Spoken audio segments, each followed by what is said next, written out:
Welcome back to the show and welcome to part 2 of the series of the Whispers of Clarity. This week for part 2, we're doing a deep dive into Qigong. Qigong is a practice of cultivating one's qi, also known as life force energy. There are literally thousands of different styles and types of Qigong, but in a nutshell, this is a practice where one performs certain postures and movements which enhance their state of health and well-being.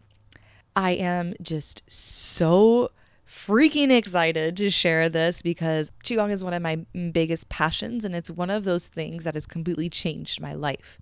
So I found Qigong, particularly the form Falun Gong, also known as Falun Dafa, during a time when I was suffering from mold toxicity, extreme exhaustion, and anxiety. Because of my living situation, I was unable to fully process repressed emotions around this time through my previous practice of finding clarity, the dynamic meditation, which I touch on in episode 54, because it can be loud and explosive. Falun Gong can be done in virtual silence, and it was the perfect alternative, which also still had this profound effect on my state of being. Since finding Falun Gong all those years ago, I found myself immersed in the world of Qigong, including medical Qigong, through my studies in Chinese medicine. As I said before, it's changed my life, and I know that it can change the life of anyone who is willing to dedicate themselves to it. Highlights from this episode. And let me tell you, it was so hard to pick highlights, but for the sake of time, we'll make it quick. The fascinating history of Qigong, which has its roots in nature and Chinese shamanism. How Qigong and the first masters of this practice influenced Chinese medicine as we know it. How and why Qigong forms, such as Falun Gong, can help you restore your body and energy field back to its perfect state. I do a deep dive into the 5 exercises of Falun Gong, which are meant to restore balance, but also to enhance supernatural abilities. And details into the most important things to remember when starting your Qigong practice. If this episode speaks to you and you want to start a Qigong practice or maybe learn more about Falun Gong, you can find all of my information in the show notes, whether that's to work remotely, work in person, as well as receive medical Qigong, as well as acupuncture. You know, the list goes on and on. So yeah, check out all my information in the show notes. All right, there is so much here. I know it's a lot. It is so endlessly fascinating to me. I honestly could have kept going, but for the sake of time, let's get into the show.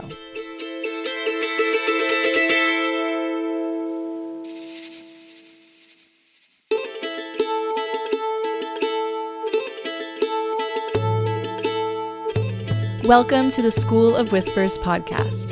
This is your host, Stephanie. I'm a licensed acupuncture physician and herbalist with a background in psychology, health sciences, and exercise physiology.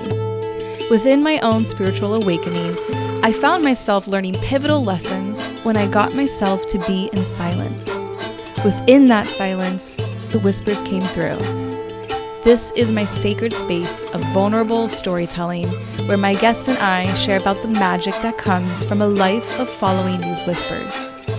I'm grateful you made it here, and I hope this show inspires you to live a life of following your own whispers. Let's get into the show.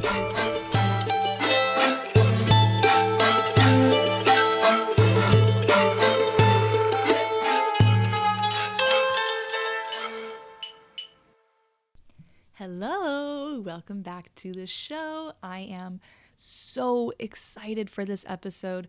I kid you not, I have done hours of research on the practice of Qigong, the history, which I honestly could have gone even deeper into that, but I had to stop myself. And then as well as the practice of Falun Gong, Falun Dafa, the names are interchangeable. So as I probably mentioned in the intro, or if you listened to last week's episode, this practice has been a profound source of clarity in my life.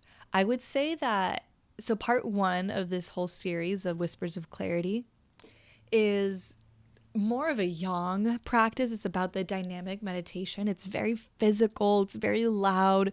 You need space. You can do the practice in silence, but that just doesn't work for me. I'm a very vocal person. So when I moved to Orlando and I was living in an apartment. I needed a practice that was going to challenge me and require discipline out of me, and also be user friendly, be friendly to my environment. And here we are with Falun Gong. I found Qigong when it was in early 2021. I was living at an apartment. I didn't know at the time had toxic mold. I was so sick and so anxious. It was a huge point of tension between myself and my husband because the apartment we lived in was in downtown Orlando. It was so freaking cute. The rent was insane. Like, it was so cheap. And now I know why, because when we told our landlord what was going on, he was so quick to break the lease and be like, okay, yeah, you can leave. So it made me really think, okay, this guy probably knew that this was happening and that's why rent was so cheap. I don't know. But it was just a great situation other than the freaking mold and the cockroaches. But I'm not going to go all the way into that because that was a fucking nightmare. So other than those two things, our apartment was great. And so what would happen is I would wake up at 5 a.m. and I would have to leave the apartment because I was losing it. I could not breathe, and everything in me knew that there was something wrong.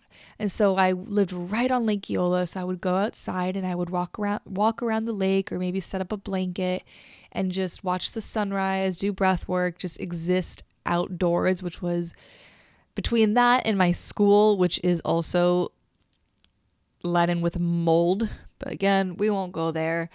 That's just like a whole other tangent that I could go hard on. But outdoors is the only place where I could really find some peace. And so one Sunday morning, I was doing a lap around the lake, and it was during the Lake Eola farmers market.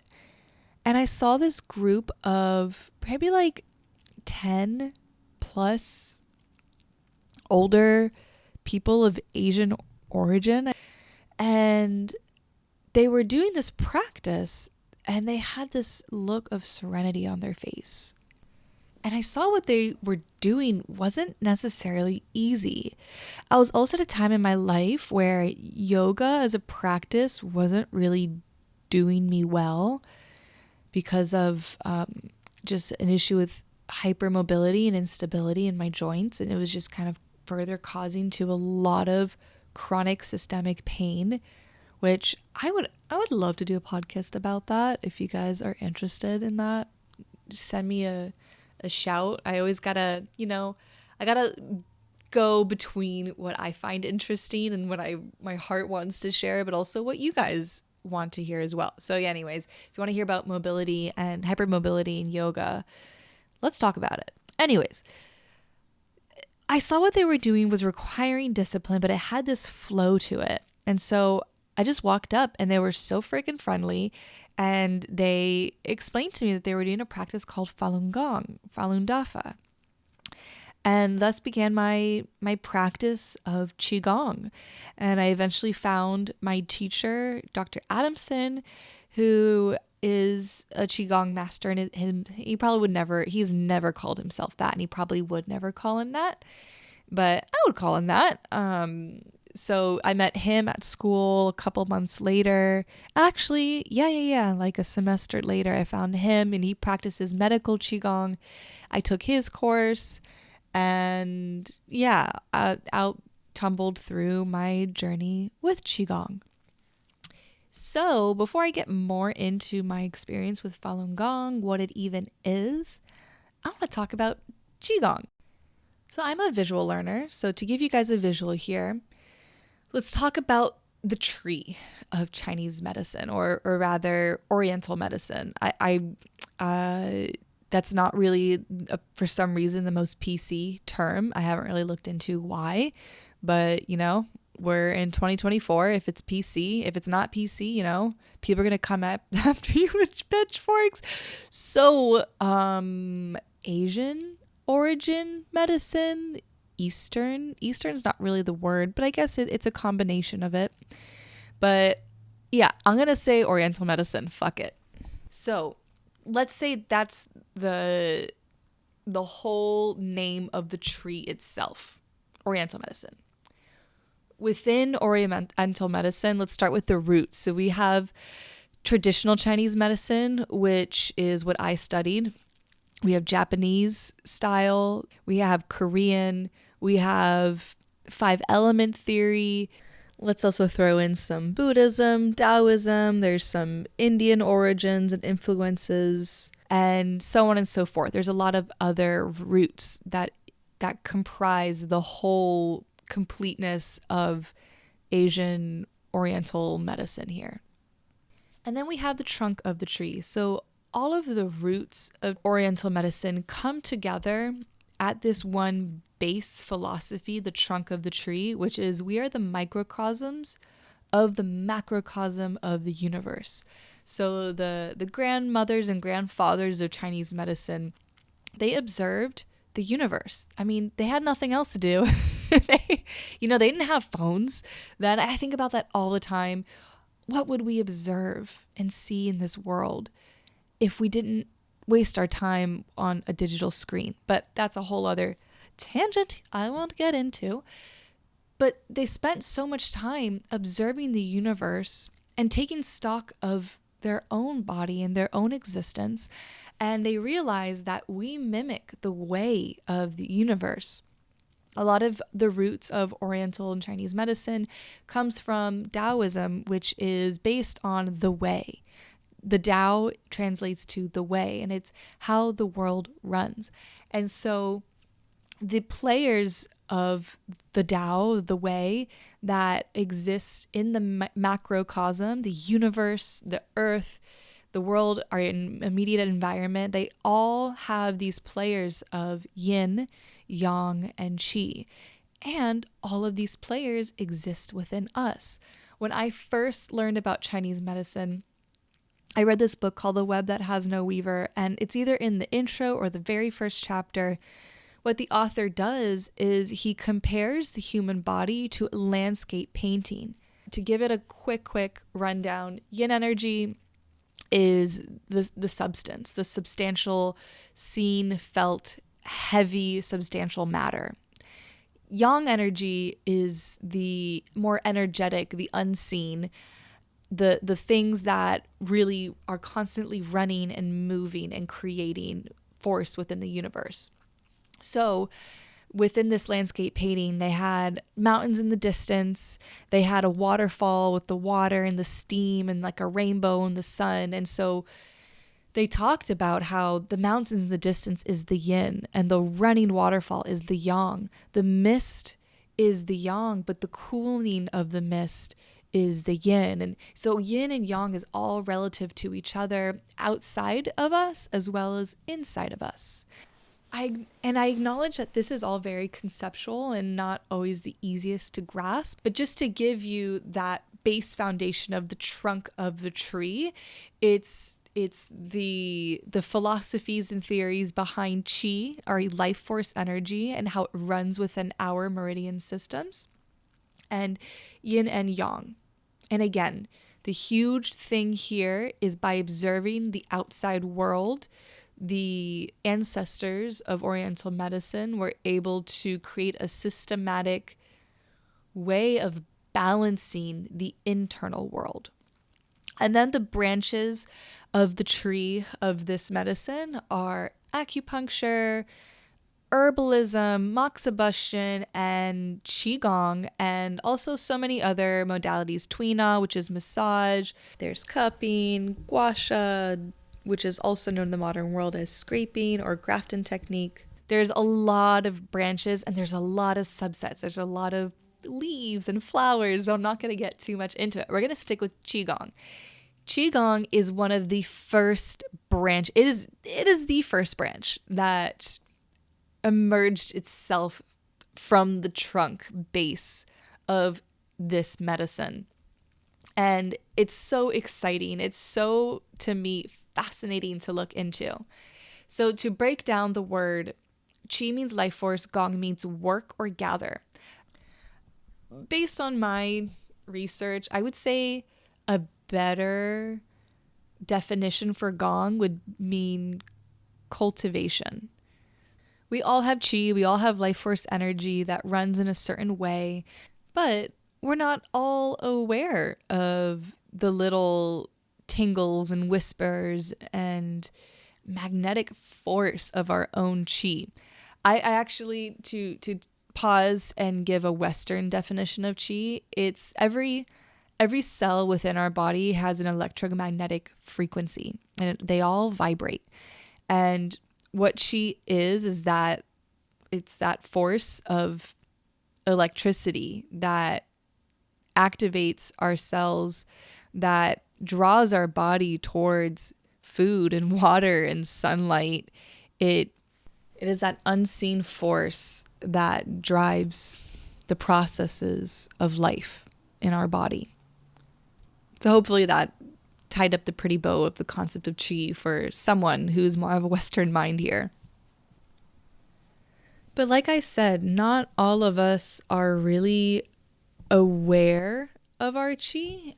And what's really cool is some of us are so aware that we are able to have an influence rather than our chi just like doing things and life forcing and life be lifing. We have an influence over not only our chi, but the chi of the universe. We could call this process we could call this manifestation even. So with cultivation, think about how one would cultivate and nourish their plants. You know, you water, you tend to them, you prune them, you watch within each season and change their fertilizer. You know, you act accordingly. That is what Qigong is. It is the process of tuning in to the ebbs and flows of your own life force and learning how to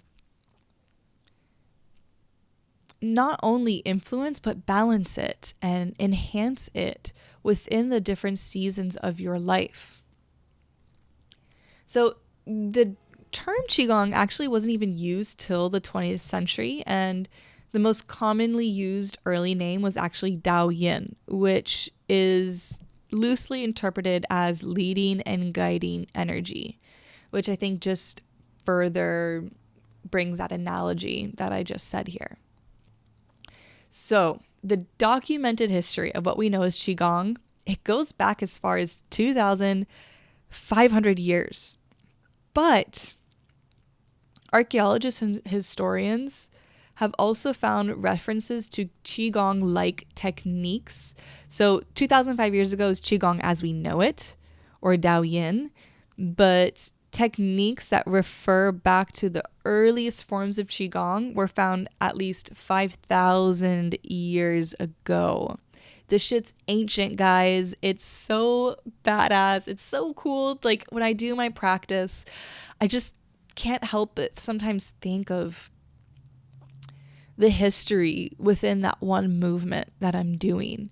The almost the unseen DNA connection that my movement as a human in 2024 is doing now. What that connection is to somebody, 5,000 years ago. I don't know. It's just, all right.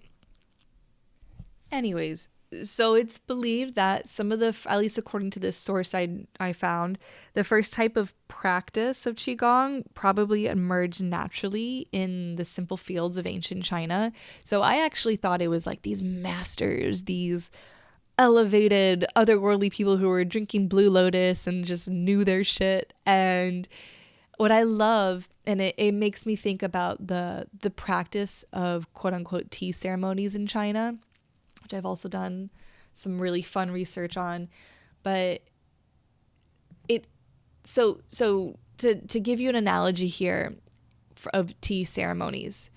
So a lot of us know traditional tea ceremonies of the Japanese style, which is very rigid and very quiet, and there's like a lot of this poise to it. So that originated from the emperors and then trickled down towards the plebs of society. Well, China was the first to sit in quote unquote ceremony. The Chinese were the first to sit within ceremony with tea, because tea, the tea leaf is actually originates in China, in the Yunnan region, in the mountains. Oh, I'm not going to get too much into this. Chinese tea ceremony is just completely different. It's casual. It's all about community and sharing your tea with others. And so tea was introduced to the Japanese emperor, but before it even made its way to the emperor, it was the common indigenous mountain tribes of China who really first sat with tea. Rather than from a top down, tea made its way bottom up in society. And I love that here it is again. Qigong, according to this source, is a bottom up sort of thing. It actually began with the humble farmer who tended to the land. So again, the source says that slow-paced farmers, deeply attuned to the rhythms of nature, observed ways in which life was nurtured in plants and animals. And then, by sort of entertainment, they imitated these principles. So the earliest known Qigong movements were actually based on animal behavior. They called them animal dances. And there's this idea here that they performed it to counteract the effects of a cold and damp climate, which I can attest as somebody who loves Qigong and practices. There really is this warmth that it cultivates within the body.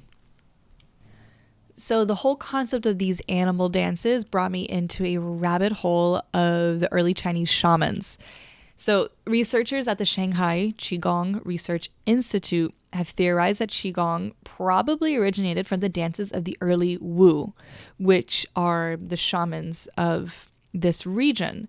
So there's a lot of, the nature of Chinese characters there's a lot of interpretation because they're all symbols. But so by the late Zhao dynasty, which is the 4th and 3rd centuries BCE, Wu referred mostly to female shamans or sorceresses. They were also can translate to spirit mediums or invokers. And then Shi was more of the term used for male shamans or sorcerers. So what they saw in history, what's been recorded, is they would see Wu as women who serve the quote-unquote invisible, and by posturing bring down the spirits. And the character, it depicts a person with 2 sleeves who's like posturing, who's invoking. Edward Schaeffer, who is a famous historian and professor of the 3rd and 4th century BCE of China, he associates Wu shamanism with fertility rituals. And so these were the first physicians of Chinese medicine and the first acupuncturists. Pretty cool, right? Yeah, there's a lot more to it, but I'm just going to leave it at that and say that these dances, these animal dances, were used in their rituals and ceremonies to induce trance states for communicating with the spirit world. And I have that written in my notes in big, bold letters, because that is what Qigong, if you practice it again and again, a huge thing about Qigong is a repetition, a repetitiveness. And it's not a very sexy practice, which is partly why Lululemon doesn't base all of their athleisure on Qigong classes. And I think that an ancient practice like yoga can be very similar to Qigong, but there was this ability to make it sexy in this Western world of, you can tone your booty and get abs and do all these really cool, pretty postures and forms that are really intricate. Whereas Qigong is so accessible to all beings. It is, there are seated postures, there are standing postures. You can do postures laying down, and typically you would see it's very similar to Tai Chi. If you're more familiar with Tai Chi, they're both very, very similar. I would say Qigong just has more spiritual roots, but it's those practices. If you ever visit China or watch a movie of Chinese culture, you see all the old people in the parks practicing it. And you have to move with like you're moving through honey and a repetitiveness so that you can access this trance state. And within the trance state, I mean, you can go anywhere, but for me, it really has enabled this communication with the other side of me, my chi, my spirit, that yang energy that is Stephanie, as well as, communicate with the other side. So this isn't totally relevant to Qigong. I mean, it is, but it isn't. But I just wanted to give you this visual here where there's written, or not written records, but there's records of ancient Chinese shamans often wearing bear skin, like a bear skin on their body with 4 golden eyes on the head. And they would dance through the village to drive out pestilence and demons. In traditional Chinese medicine, which is, again, what I studied in my school, it's been systematized. I don't know what the word here to use is, but it's been put into a system by the People's Republic of China, so basically the communist government. And I'll get into that portion of the history of Qigong in a moment here. But basically, it removed the spiritual, mystical, religious, if you will, elements of this medicine because communism. And what's really cool, though, is they still, a lot of the words that they use in Chinese medicine still refer back to this whole concept of demons. For example, gua sha. So a lot of us are, I would say, fairly familiar with gua sha. It's a practice of scraping the skin with usually a jade tool, but you can really use a spoon or a knife, anything with a flat edge that's not going to break your skin. But I think where it's become most popular is that facial gua sha. So looking at the translation of gua sha, and again, it's a Chinese word, so the symbols they have different histories within different regions. And when you look it up on Google, it's going to have different definitions. But gua means to scrape or rub.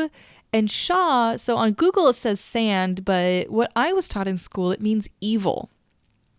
So sha was an evil being lifted up. When you scrape the skin, that redness, the sand of the skin that comes up, it's quote unquote evils leaving the body. Like in cupping, that's what we also kind of, it's sha that comes up. If you've ever received that suction cups, the suction cupping before on your back, that bruising is referred to as sha, which is, again, is evils leaving the body. Evil is basically anything that's causing pain. But again, here's this origin here of these driving out pestilence and demons. So back then they would have like these big parades, and the shaman would lead the way in their bear skin, and the villagers would wear masks of various animals and would follow, and they would do these animal posture dances that it's been depicted in rock art throughout China. Beautiful, rich history and visual there. During I would say between the 4th and 6th centuries of China, Chinese medicine really started to become more heavily used and researched and celebrated, especially by the higher ups in the government, or rather the emperor and his cabinet of governmental officials. And during this time, Taoism started to take form and grow really popular amongst the people. So Taoism, or Taoism, it's interchangeable. It's a philosophical and religious tradition that's indigenous to China, and it emphasizes harmony with the Tao, which is the way. Here it says it's this generally understood, impersonal, enigmatic process of transformation ultimately underlying reality. And I think that's I love that. I'm going to just leave that there for us. So Qigong started to make its way into being more explored as time went on. The masters of this medicine, of indigenous medicine, started to further develop qigong and really start to relate it to the body's energetic systems. And I personally think, and I don't really find a lot of it out there, but I guess I could do a whole deep dive myself on Blue Lotus. But I really believe that there was a role of the plant medicine of Blue Lotus in this expansion of consciousness and awareness of the body's own energetic systems. Because if you've ever Googled Chinese medicine meridians, it's really intricate. There are 12 primary pathways, and then there are so many other. We have extraordinary meridians, and then there are just so many more. And they're so intricate. They have all these special points and special ways that they connect within each other on the surface of the body, on the internal way. When I study this stuff, I'm just like, how? How? Because it's just so deep and so intricate and so on point. If you've ever received acupuncture before, then you know what I mean by it's just on point. It gets it. So Qigong started to be a way of attempting physical and spiritual immortality. The early Chinese had no concept of reincarnation then. This was before Buddhism started to make its way to indigenous China. And the finality of death, it stimulated the search for ways of how do we keep this going? It's this just human or animalistic tendency to prolong life, whether that's through reproduction or leaving a lasting imprint of the world or achieving this immortality. So in Chinese medicine, there are, as I mentioned before, the body has this correlation of yin and yang energy within it. And the yang is really the aspect of the soul. It's the unseen. It's the energetic quality. So the early Taoists were also alchemists, and they utilized herbs, minerals, special dietary regimes, breath work, and the physical practices of Qigong to avoid death and prolong life in a hope of returning and consolidating our yang, our that soul of ours that they knew was there. But there was a piece of us that was so unseen and so deeply connected, but they just wanted. So what they tried to do was maintain the consciousness of that individual, because what they believed was after the yin, the physical body, it was destined to rot and become part of the earth. The yang, it existed within the energetic world of this plane, and then it eventually dissipated. So what they believed was Qigong would strengthen the spirit so much that it would keep the soul from dissipating after life. So many of these early practices gave rise to the development of Qigong. And so that's why if you Google and look into Qigong and practices, as well as Falun Gong, Falun Dafa, the huge premise is maintaining health, having this vitality within and without, internally and externally, that can really be seen and felt. I noticed that if you're somebody who's sensitive to energy, for example, my teacher, I became really inspired and dedicated to practice Falun Gong, which is it's an hour and 15 at the least.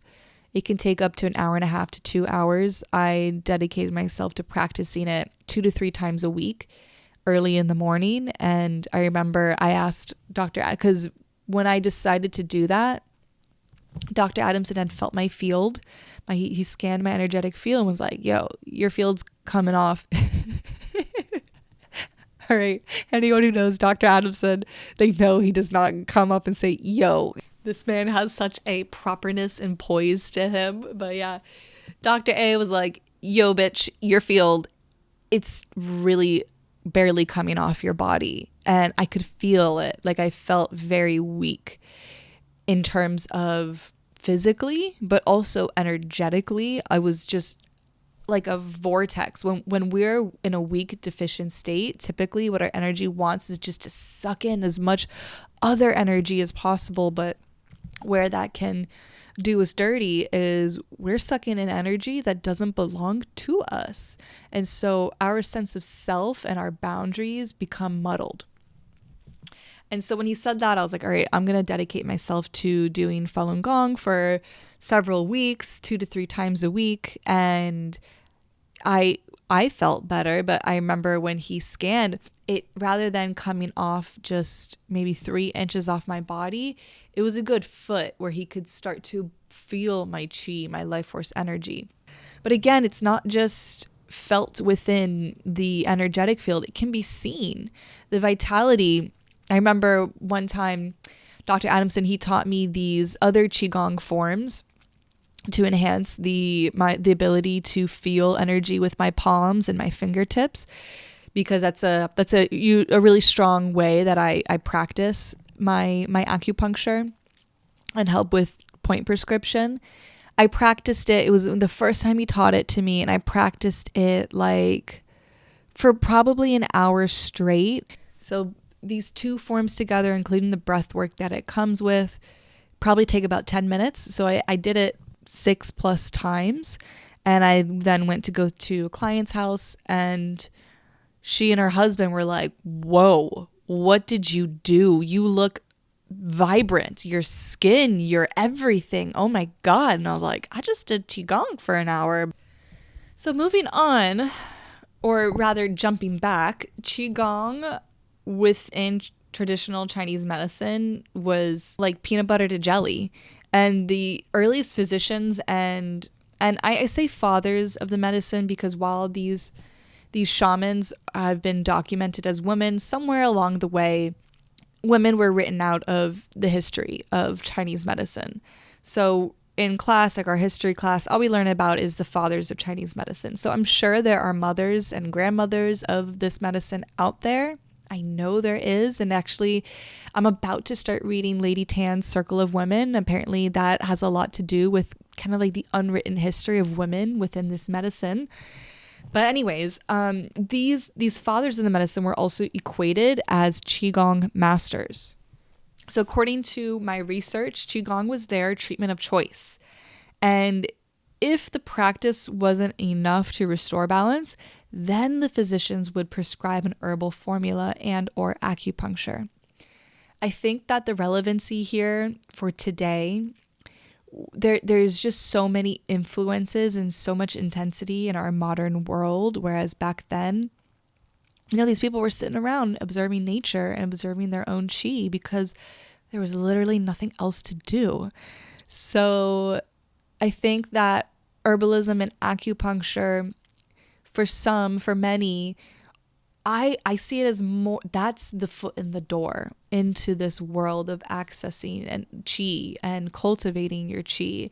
And then usually, and it depends on the person. Like I've done acupuncture with just light needles. And what light needles are, this might sound crazy to some, is literally me creating a needle by pulling my fingertips apart, and then I scan and I feel that little sliver of energy. I scan the body to where the point needs it, and then I insert the needle. And I do a lot of esoteric work with acupuncture, a lot of esoteric protocols.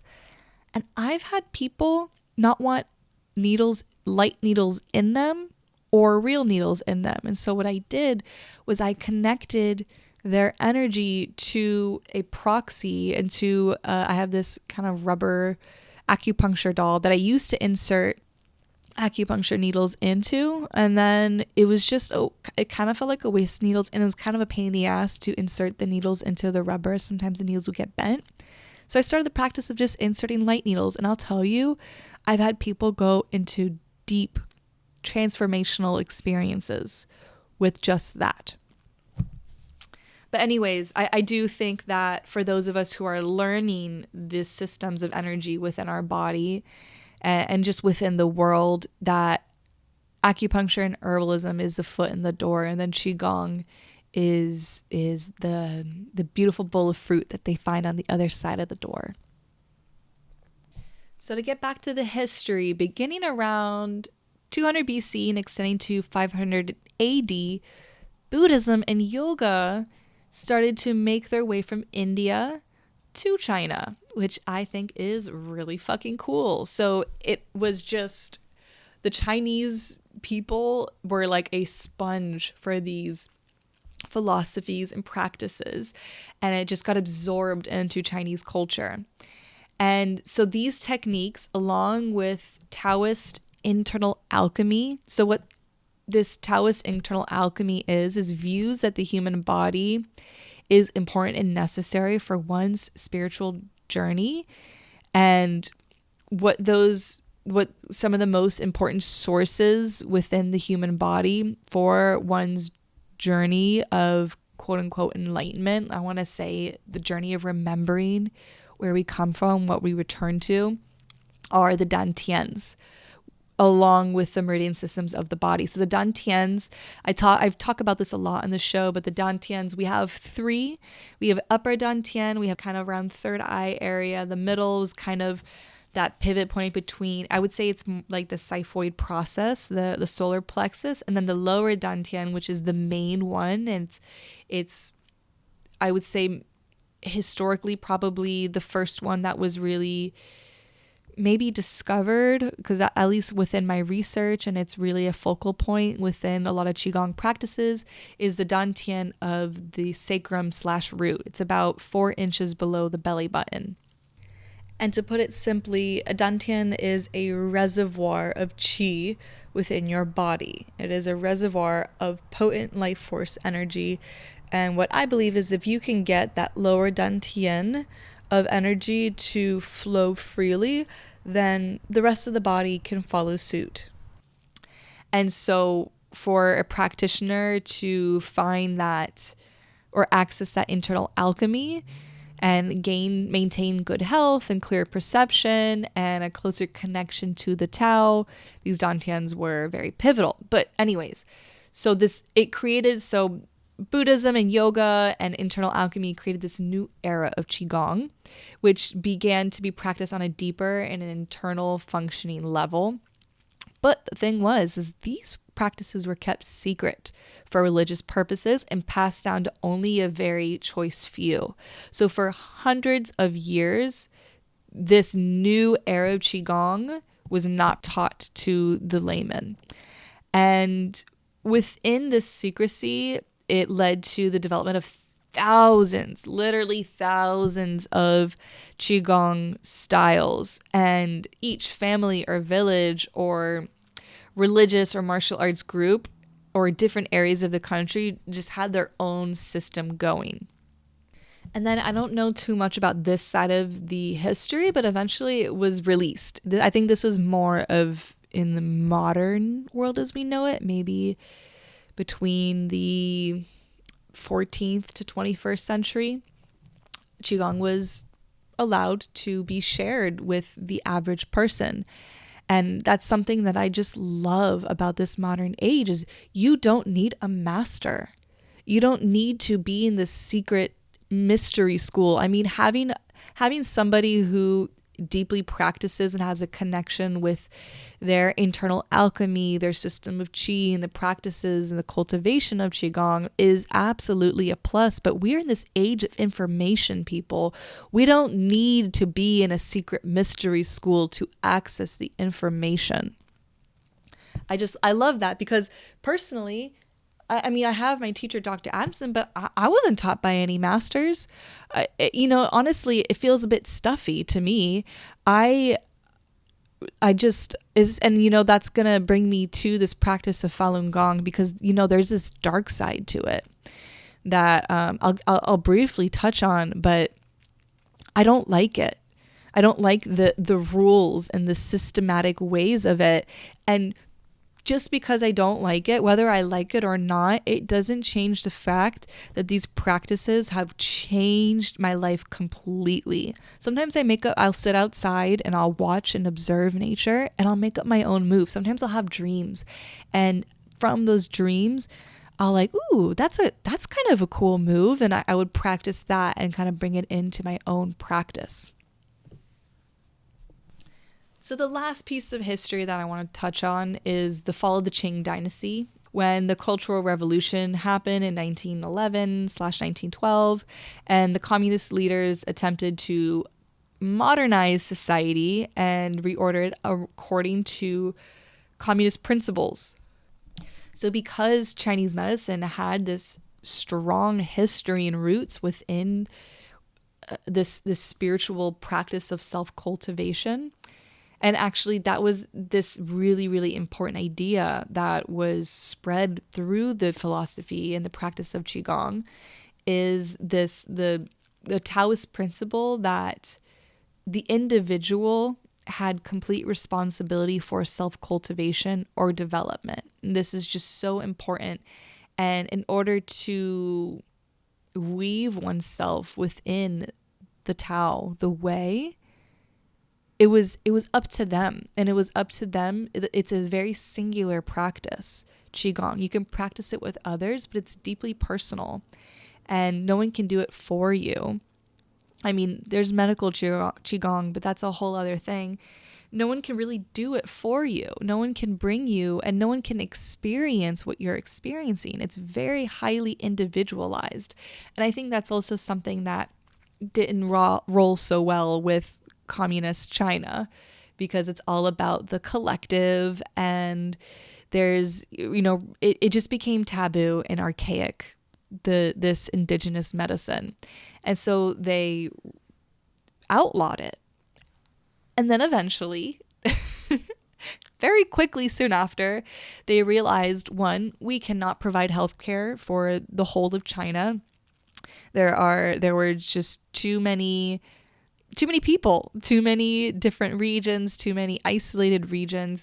And so rather than outline, they started to embrace it with their own twist on it, and thus came the origins of traditional Chinese medicine. So they kind of just wrote out all the spirituality behind it. And within this time, what was kind of funny, what I read, is the Qigong masters, who were at first sent to jail, imprisoned, the Qigong masters who were during the Cultural Revolution imprisoned for their practice, they started to be requested by the authorities of communist China to treat them. And actually, what's not so funny is a lot of them were put under house arrest and forced to treat these authorities. But yeah, so that is a not so brief history on Qigong and Chinese medicine that I think is absolutely necessary for anyone who's, well, actually, it's really not. That's actually, I'm sitting on a beanbag. I sit on my beanbag correcting myself here. It is not necessary. The cultivation of your life force does not require, as I said, the history, the masters. It does require an understanding as well as a willingness to learn and discipline. But that's all I think is really required. You don't need to know this deep history, but it is fucking fascinating. But anyways, okay, let's get into Falun Dafa or Falun Gong. Again, the names are interchangeable. So it is a practice for purification and letting go of attachment. Falun Dafa directly translates to the cultivation, the way of the law wheel. And the law wheel is the symbol. It's also called Falun. It's the symbol of the microcosm within us that is the part of the macrocosm universe. And it's described as this intelligent spinning body of high energy. Okay, pausing there before I get more into the details of Falun Gong. I do want to say, so I practiced this Falun Gong for about, so it started in 2021, it's 2024. The first 2 years of practicing, I didn't really know much about it other than the forms themselves and the details behind the forms.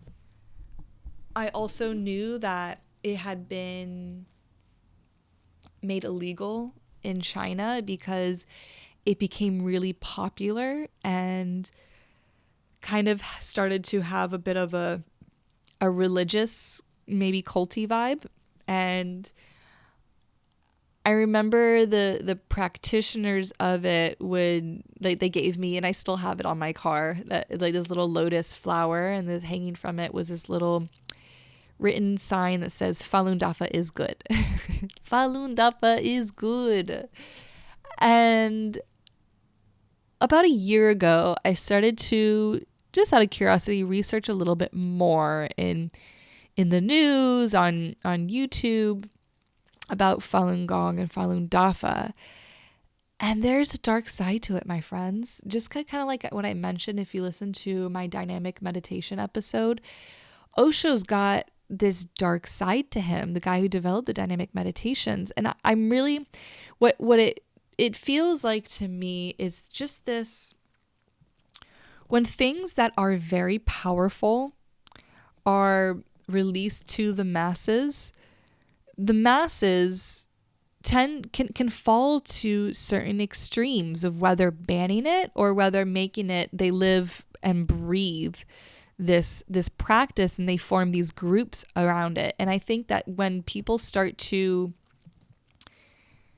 and I'm not siding with the communist government of China at all, no, but I think that when with Osho becoming this, like, almost religious icon, and then with Falun Dafa having these religious groups formed around it, and it starts to sometimes get a little bit twisted. And like, for example, there's all this literature on Falun Gong out there that I was reading to pull a lot of notes out. And at the end of the main form of literature that I was reading on, it had all these rules and of, like, referring to the master of Falun Gong and what the practitioners are allowed to say, are not allowed to say. And I just don't vibe with that. I'm not really somebody who loves organizations. I've never really loved being a part of clubs. I just, I just don't roll with that. So while I've done some research for this podcast, a lot of my knowing that Falun Dafa is good is it comes from my own experience. Like, I found this practice for a reason. I've practiced it again and again and returned to it. And it kicks my ass every time. And despite the pain that comes with it, or rather the discomfort, I return to it again and again because it really does something for me. Do I want to go run and join a cult on Falun Dafa? Not really. So just, again, like, separating the art from the artist, I think that this practice can do a lot of good for you. And we can also have, like, a little bit of awareness on how all beautiful and wonderful, great things in this world can have a shadow, can cast a dark shadow to it. Woof, this is going to be a long podcast. Let's get to the practices here. So Falun Gong has a lot of Buddhist roots, and its pillars are truthfulness, compassion, and forbearance. And to be honest, I'm not entirely familiar with the word forbearance, so I Googled it, and another way of saying it is tolerance, patience, restraint, endurance, fortitude. Yes, endurance and fortitude is absolutely required for this practice. All good things in the world, all good practices in the world, I think, are going to pull out from me my fortitude and my patience, my goodness. And you'll understand why in a moment here. So what's really, really interesting about Falun Gong is this practice can enhance one's supernatural abilities as well as balance conditions of illness. I love that they say balance conditions of illness, not heal. There's nothing wrong with you. Conditions of dis-ease are not intrinsically wrong. What they pull us to is seeking balance. And that's what my mold illness pulled me to, is this practice that brings a lot of balance to my body and my energy. And what's really interesting too is illness here. And in the book, they talk about like the Western definition of illness versus the Eastern. So, but in this, on this side of culture, illness is referred to as karma rather than a pathogen. And it also talks about this protection from inferior energies. So kind of like what I talked about before is when I was really deficient and I just was like a vortex for any and all energy, that some of the energies were quote unquote inferior. And I like the word inferior because it's not necessarily good or bad. It's just energy that's not as elevating as others. I would say that maybe if you listen to my other podcasts where I've talked about plant medicine such as Sananga, how it clears out Panema, evil eye. And I would say that it could protect, this practice could protect one from the evil eye as well. So the Falun wheel that I mentioned earlier can also be translated to that lower Dantian area. And what's so special about the Dantian is that it is capable of converting qi, life force, into high-level substances, ultimately changing the cultivator's body into gong, into energy, into higher forms of energy for, whatever it may be, health, enlightenment, immortality, whatever. So the 5 main exercises of Falun Gong. The first, I'm going to give you a brief overview, then I'm going to kind of get into the details of it. So the first is called the Buddha showing 1,000 hands. I would say it's this awakening, activating sequence to prepare for the rest of the practice. The second is the Falun standing stance. This is where the purge begins, my friends. This is where we cultivate forbearance. The third is called penetrating the 2 cosmic extremes. I would say this is the part of the practice where my hands feel like, energy for everyone can feel different. For me, it's just this whoa, whoa, whoa, this pulsing magnetic energy. And that's where I really, really start to feel that. And I start to connect with the yang-most aspect of the world, which is the heavens, and the yin-most aspect of the world, which is the earth we stand on. The fourth is a crowd pleaser, I think. It's called the Falun Heavenly Circuit. You've been standing without really moving your lower body at all. Not really. You're not moving your lower body at all for the first 35 minutes of the practice. Then you start to get to find that triple flexion, bending your knees, finding a little bit of a squat. And it's a lot more flowy than all the other forms. It's also a little bit more intricate. If I'm teaching this practice to somebody, I usually start here to try to get them to be familiar with this side of it, because when you get to this 4th exercise, you are in this flow trance state, and I want to keep it going. So I want to just make sure people have a good concept of the forms here.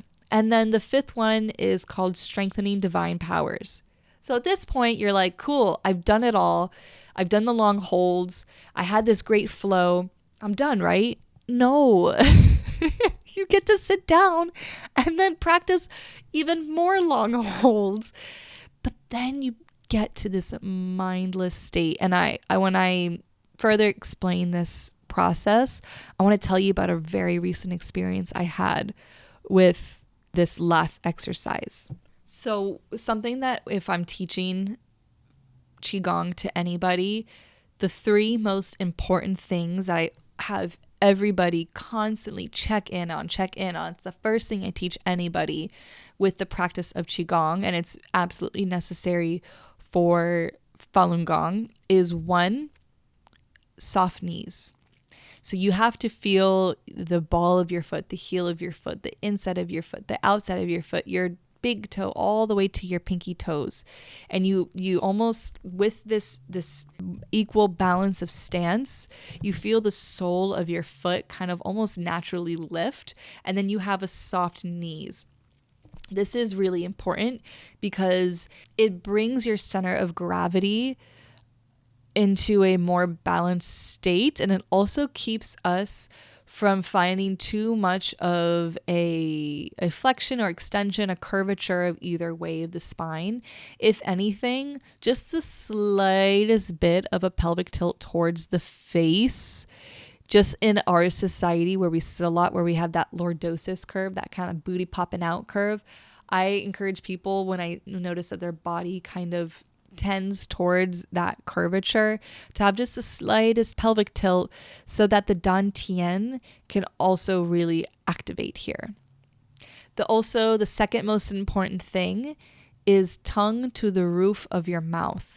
As I mentioned earlier, we have so many running pathways of meridians, of energy, of chi throughout the body, and a lot of them begin and terminate in the mouth. And so having your tongue there is going to help connect and maintain the flow of these meridians. And they also say that's really important not to have clenched teeth, so to have a gentle separation of your teeth, because if your teeth are clenched, with this cultivation of energy, it could actually cause your jaw to clench even more. So we got our feet and soft knees, our tongue and loose jaw. And then the last most important thing are lotus hands. So our hands are soft. We want our whole body to be relatively soft. And when we practice Qigong, we want to have loose clothing on so that we're not obstructing any sort of energy flow. Because if we bring energy somewhere and it doesn't get to move properly, that can lead to disbalance. It can lead to stagnation.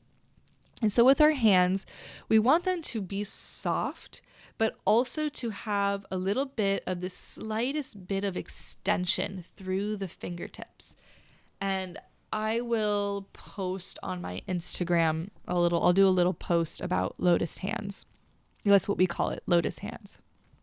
So those are the three main things that I am constantly like, all right, where's your tongue? Lotus hands. Bend your knees, soft knees, the whole way through the practice. Last thing I'll mention that I think is really important is to have a look of serenity on your face. A lot of us, we tend to want to furrow our brows and frown. I catch myself doing that. I went through this phase where I was practicing in front of the mirror just to really make sure that I was aware of my body in the space. And I was like, oh my God, my face. And so we want to maintain a face of serenity and just a deep relaxation within all of our muscles, even during the hardest points. There's a lot more to the main ways of Falun Gong, and it's a challenge here, because while I recommend, and I'm going to put it in the show notes, I recommend everybody try Falun Gong. There's a lot of specificities within the practice, and it's all in Chinese. So while I would like to be this everything handbook for Falun Gong, there are handbooks that are out there, and I don't really have the time on this podcast to really get into that. But if you want to get into this practice, reach out to me, and we can schedule a session together where we can go over the basics of Falun Gong, and I can make sure that you're doing everything correctly. All right, with all that being said, let's quickly go into a little bit more detail of each exercise. So exercise 1, Buddha showing 1,000 hands.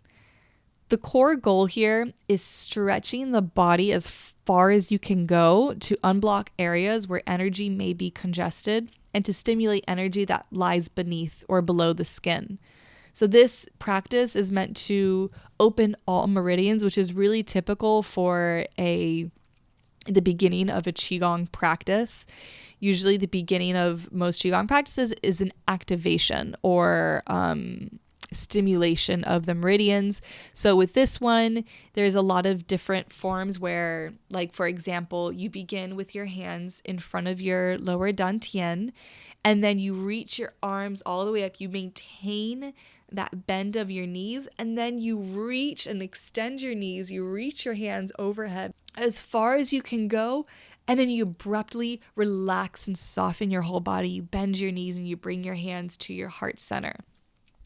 So that practice of really extending your limbs, your fingertips, and then finding that abrupt softening really enables the opening of blockages.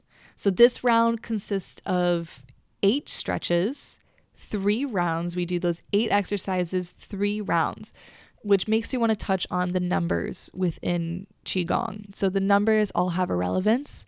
Typically, multiples of 3 are highly, what's that word? Auspicious? Spiritual? I don't really know. But multiples of 3s are very important in Eastern Asian philosophy. And then even numbers are going to be yin in their nature, and odd numbers are going to be yang in nature. So 3 is an odd number. And then again, multiples of 3 have a really high spirituality to them. And so this is all a practice to really, again, it's focused on the qi, the energy within the body. Sometimes if I don't have the time to practice the full Falun Gong series, and for example, when I was in school and I had my 10 minute breaks within a 4-hour class, we had a 10-minute break every hour, I would go out to my little bamboo garden. Oh, I miss it. And I would practice this series, the Buddha showing 1,000 hands. All right. Number 2, we go right into the deep end with exercise 2. It's called the Falun standing stance. So we practice 4 quote unquote wheel holding positions. What that means is you pretend you're holding a wheel. I teach bar, and I know in the Pilates world as well, what we often say instead is holding a beach ball. So you have your arms in front of you and you pretend that you're hugging a beach ball to your chest. So you have this lifting of the elbows and this rounding of the hands. And so with the first exercise within this series is you want your pointer fingers right in line with your eyebrows, and then you have your hands over down by your lower dantian, and then you lift it up over your head, and then you open it out so that your hands are in line with your ears.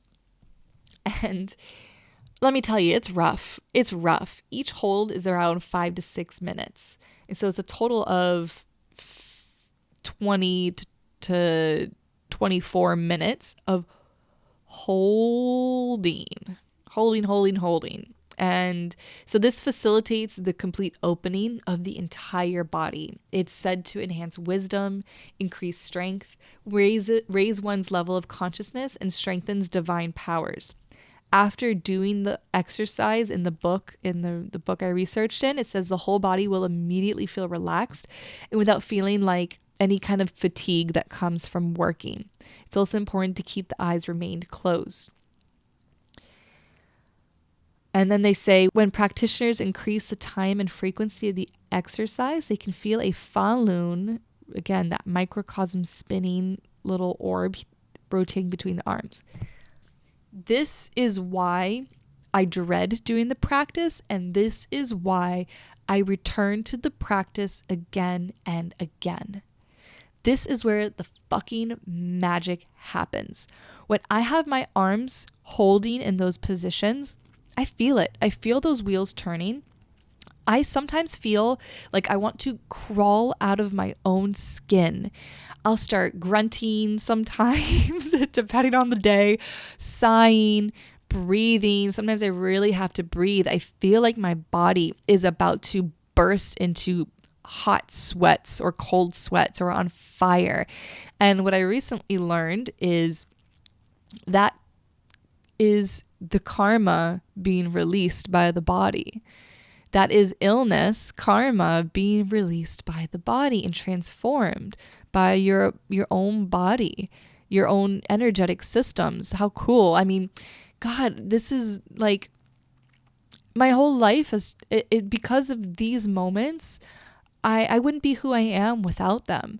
I have had times where I was going through hard times in friendships, and I remember one time I had this friend who we were super, super close, and then she moved out of state, and we went from talking every day to barely talking like once a week. And I was going through a tough time, and she was like my person I leaned on, and I wasn't aware of, I wasn't really ready to accept the shift.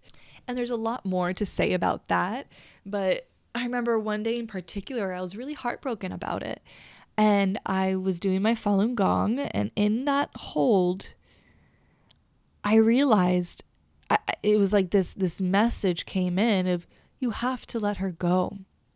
If you still want to love her and stay in this friendship, but also not be absolutely distraught over the idea of losing her as you've known it, you have to let her go.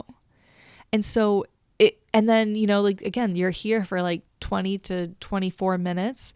So I realized in all aspects of life, it was like the understanding. I had taken a course on Buddhism in college, and when I first was introduced to the concept of attachment, it took me a couple of years to start to wrap my head around it. And I had this really big aha moment, this understanding moment of what it really means to love somebody as well as detach from them. And I honestly think that's a huge piece of why my soul is here, what my soul is here in this lifetime to learn, because again and again, I've been beckoned to the table of loving and letting go.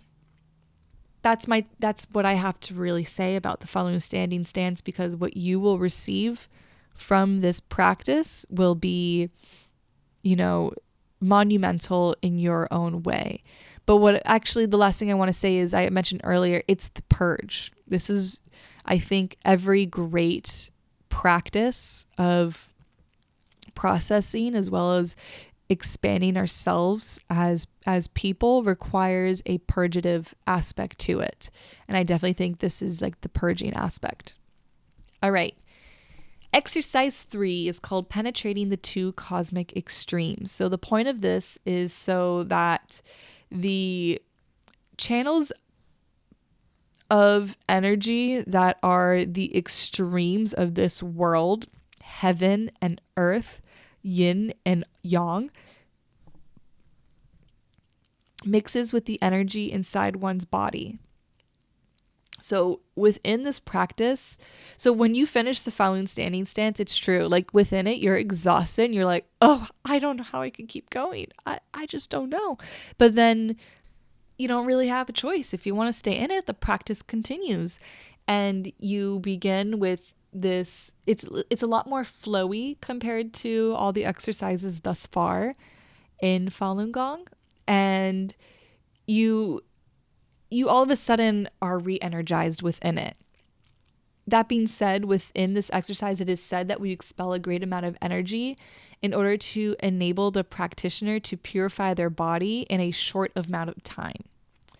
So this practice opens the meridians of the top of the head and unblocks passages underneath the feet. So within this practice, our hands are constantly moving up, reach, down, reach, up and down, up and down. And what this does is it moves energy to eject it, again, from our crown as well as through our feet. We have so many, like Chinese reflexology is a thing because it's a thing, and we have so many meridian points, really pivotal meridian points on our feet. Within that, we call it the lower cosmic extreme. The last thing I'm going to say about this exercise, so we do there's multiples of 9s within it, and then we repeat it 3 times. After we reach right hand, left hand, then both hands, we do each of that 9 times. Then we rest our hands over our lower dantian, or our Falun, and we move in a clockwise direction. So the direction of movement in Qigong is very relevant, and as well as in acupuncture, it's very relevant. So rotating in a clockwise direction is the action of drawing in energy or tonifying within the body. And then turning it counterclockwise sends energy out, or we say reduces excess. I think that's just like a fun thing to have awareness of within, self-touch practices of maybe like rubbing the belly in a clockwise direction or rubbing in a counterclockwise, and as well as like in Qigong, but also you might feel your acupuncturist stimulating your needles and twisting it in a certain direction. Okay, getting to the last 2 exercises within Falun Gong. The 4th is called the Falun Heavenly Circuit. So this enables energy of the human body to circulate over large areas, the entire yin part of the body as well as the entire yang. Yin and yang, whether something is described as that, is always going to be relative. But as a rule of thumb, the front of the body is going to be yin. The insides of the arms, as well as the insides of the legs, are going to be yin. And the lower body is going to be yin. The upper body is going to have more of a yang aspect. The back is going to be more yang, as well as the outsides of the arms and the legs will have more of a yang aspect to them. In my research, they say the most outstanding feature of this exercise is its use of the Falun rotation to rectify all abnormal conditions in the human body. This enables the human body, a small universe, to return to its original state and enables all meridians inside the body to be unblocked. God, I love the verbiage here. Return to its original state, not to access this state that it's never, this perfect healed state that it's never been in. It's always been our original state, to be in perfect balance. And that perfect balance is going to be unique to each and every individual.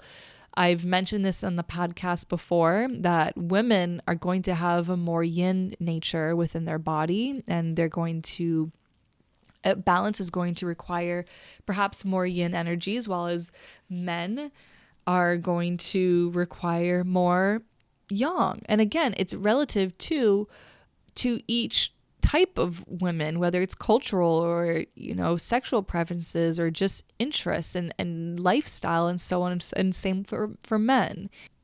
And in this exercise, movements are gradual, slow, and smooth. Really, in all Qigong practice, I always remind people that we're moving through honey. It's not like a vinyasa power hour where we're trying to push it out, get to the next part. And that's something I have to remind myself constantly within this practice. The whole point of it is to be in it. It's not to finish it and get to the next stage and the next stage. If you're going to have that mindset, you're going to lose your mind in this practice. Last thing I'll mention here is during the exercise, you don't allow either hand to touch any part of the body, or the energy can be kind of taken back into the body. And what we're working on is expanding the energy of each field. Our auric fields, our energetic bodies, all have certain levels to them, and the more expansive each of them can be, the better for us, because the better energetic boundaries we can practice, as well as the better vitality we can have. Again, we're not just like pulling in all energies. We have a stronger awareness of how we exist within a space, what energy is ours and what it's not, and on and on.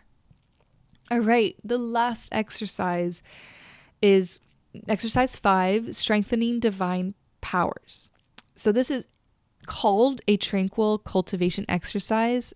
I would say it depends on the day. It's not always tranquil for me. But it's a multi-purpose exercise that strengthens divine powers, including supernatural abilities and Gong cultivation potency by turning the Falun using Buddha hand signs. This exercise is above the intermediate level and was originally a secret exercise. There's a lot to say about that, what the Buddha hand exercises are, but I would say this is probably has been the most difficult for me to memorize. It can get just like a tad bit complicated, especially if you're watching somebody. And actually that reminds me, something I do want to mention for women, when we're doing this exercise, in Chinese medicine, the right side is yin and the left side is yang. I like to say, or a teacher of mine said, and I love saying it, women are always right. Okay? Right side is feminine, left side is masculine. So for women, our right hand is usually going to be the leader of each motion. And for men, the left side is going to be the beginner, the leader of each motion. Hopefully that made sense. So within this exercise or this stage, whatever you want to call it, we start with these Buddha hand positions, and then we find 3 long hold series. One with both hands kind of reaching out away from us, and then the next is we're holding a chi ball. For women, it begins with right hand under the chin, left hand resting in the lap, and then you turn the wheel, right hand forward, left hand rises. And then you finish with left hand under the chin, right hand in the lap. And then actually, where you truly finish is both hands in your lap. Again, it's not really easy. Some days I don't care at all. I love the long holds. I'm embracing it. And then some days it's such a fucking challenge for me to get there. I want to share this recent experience I had. So a couple of days ago on Labor Day, I did 3 grams of iboga. And if you're not familiar with iboga, it's an indigenous plant medicine from Central Africa. It has lineage with the Bwiti tradition. There's a lot to it. I have a couple of podcasts out there. Well, actually, next week, I'm about to publish a podcast that dives more into iboga. It's an interview with one of my facilitators with the medicine. And so, we can get into that another time, but when I'm microdosing it, which anything under 10 grams, I've kind of find a bit as a microdose, or rather I'm not doing a journey. I don't know if microdose is the term. I think anything under a gram in most plant medicines is considered a microdose. Under 10 grams, I'm doing it for the practice of spiritual cultivation rather than getting into a deep journey. So I did 3 grams of iboga, and then I began my journey of iboga with doing Falun Gong, and it was tough. It was so tough. I was so aware the whole time.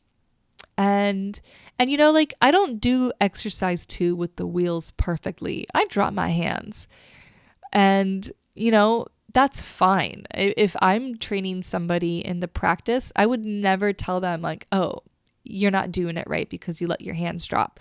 I always tell people, do what you can. And that's the most important thing, is that you are returning and trying to complete the full series.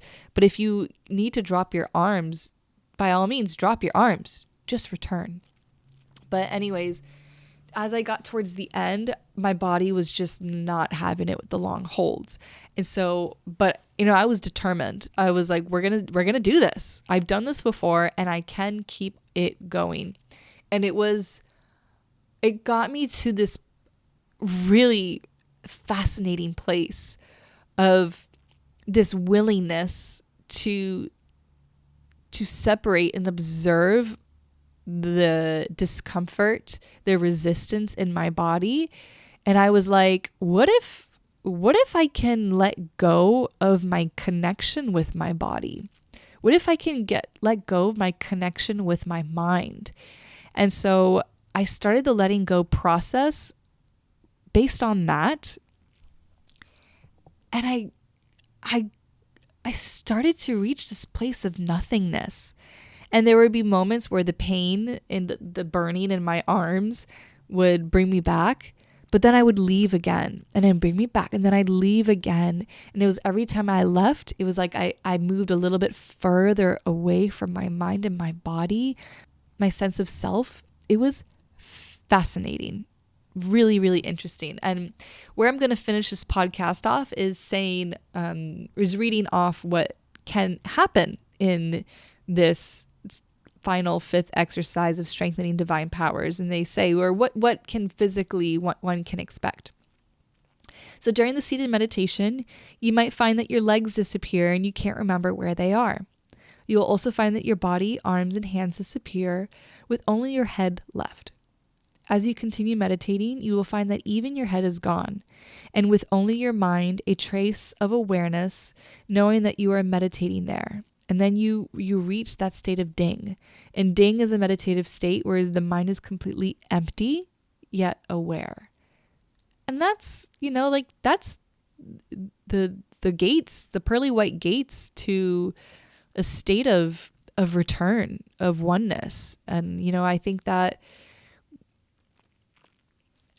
getting there, it's very interesting, because you have to not want it to be your goal, because if you have a desire to make it your goal, you're not going to make it there. But being able to access it just by sticking with it and being willing, I think willingness is I feel like it's the key to the gates here. God, it's you know what? I'm not going to even bother trying to describe it and describe what comes with it, because there are no words. It's worth it though. It's worth to do this 1:15 to an hour and a half practice just to reach for years, because I don't reach it every time. But to reach it for a few moments, there is something there in that. And I'm really excited to continue to explore that. All right. If you are still here, you are an OG. You are my fellow Qigong practitioner. You have cultivated that that focus, that presence. I am so proud of you. I'm so proud of me, because to record these podcasts, it takes a lot more than an hour and change that I've been here for, because there are moments where I have to pause and, do other things and rehash and go back. So I've been here for probably like 2 hours now. So go me.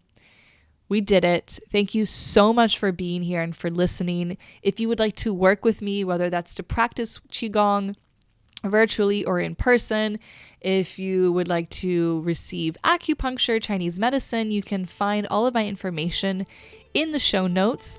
I also want to encourage people to reach out to me to consider practicing or receiving esoteric protocol called the Golden Needle. I like to call it Golden Ceremony. I practice it remotely as well as in my own home. I also incorporate Amazonian plant medicine. I'm currently living in Lake Worth, South Florida, Palm Beach County, but I want to, again, remind you that we can do this remotely, but not the whole Golden Ceremony with the Amazonian, it's not psychedelic Amazonian herbs.